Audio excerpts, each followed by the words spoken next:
Thank you very much. So is this your first time over here or you've come before? Well, I come here before, and this is the second time. This is your in second Pakistan, time. yes. But I'm pretty sure this is your first time at this facility, at Yes, this institute. yes, sure. So about this. can you please share Well, about your experience over here? Just now we came and we found I think the biggest horse area, which is nearby Islamabad, and we found it very nice and very lovely. And we saw very lovely horses, Arabian horse, Italian, and many things. And the presentation and the fellows here, our brother, they did a very great show. Any specific sport that you have seen over here which you like? Well, I saw the arrow show. I think Tent it is pegging. very That's tent pegging, tent pegging is very nice, and this is new for us. Okay, you have seen tent pegging for the first time. Yes, the first time. So you're gonna try it back home? No, I can't. Why not? Well, we don't have this kind of sport that tag, but we have the ride, the long ride, Yeah. and the long, I think, distance for the horses. So Ibrahim, do you have any special interest in horses? Well, for now, yes, I would like to my son Ahmed. He learn about the horse. I'm definitely gonna talk to you, Ahmed. Hello, Ahmed. How are you? Good, thank you. How are you?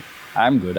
So tell about your experience. Do you like this facility, this institute? I actually loved it very much. The presentation was lovely, and the first facility was very good. The horses were very beautiful here. I saw the Arabian horse, very beautiful. Like the father said, he has been here before. Have you ever come this here is my before? first time. This is your first time? Yeah. So how do you like this place? I like it. Very beautiful. The mountains, the farm, the horses, everything is beautiful. Have you seen all the sports? In Bahrain, Yeah. I have polo. We have horse racing, but we don't love like this. So you're gonna be the horse keeper in future? Inshallah. Inshallah.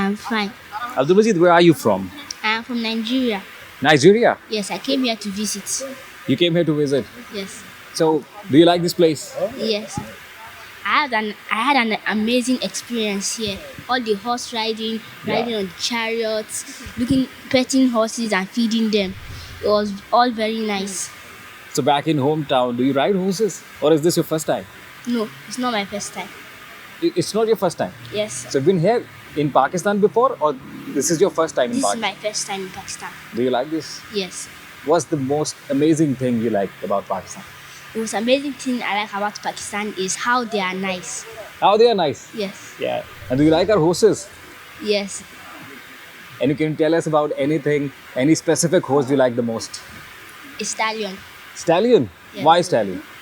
Because they gallop faster than other horses and they are also nice. They don't skip, they don't attack for no reason. Are you a horsekeeper? No, Or you want to one in the future? no.